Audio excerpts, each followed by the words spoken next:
If your soil is poor and nothing grows, transforming it into fertile ground is achievable through a few simple steps.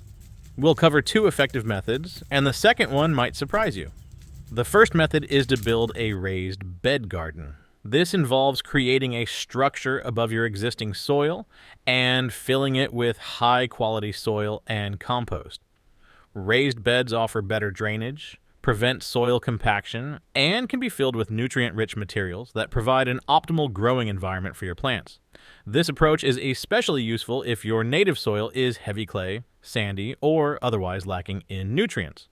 If building a raised bed isn't feasible due to a lack of resources, there is another surprising yet effective method: digging a hole. This hole should be equivalent to the size of a good container.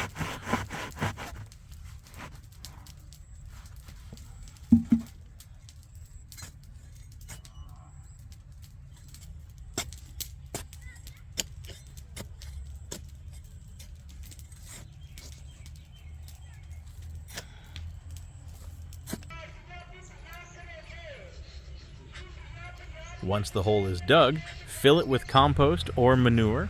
If you don't have enough compost, you can also add kitchen waste, dead leaves, and weeds to the bottom of the hole before topping it off with compost or manure.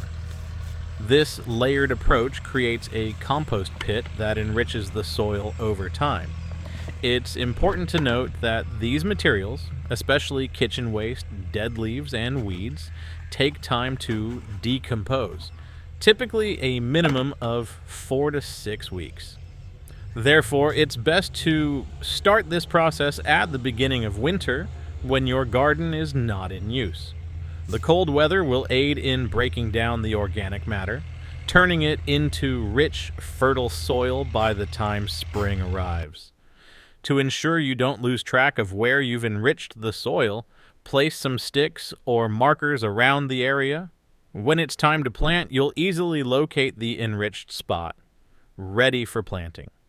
This method not only improves the soil, but also recycles organic waste, reducing your environmental footprint.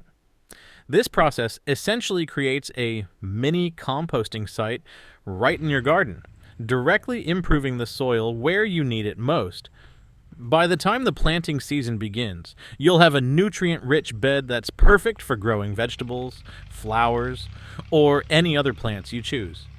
Creating good soil is not only about adding organic matter, but also about understanding the needs of your plants and soil type.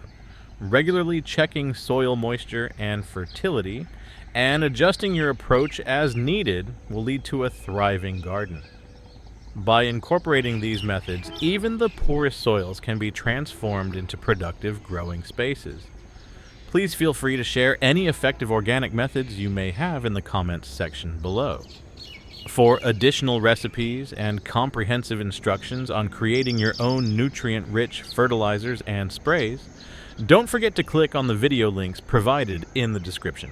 We appreciate your time, and if you want more gardening advice, don't forget to like, subscribe, and watch our other videos.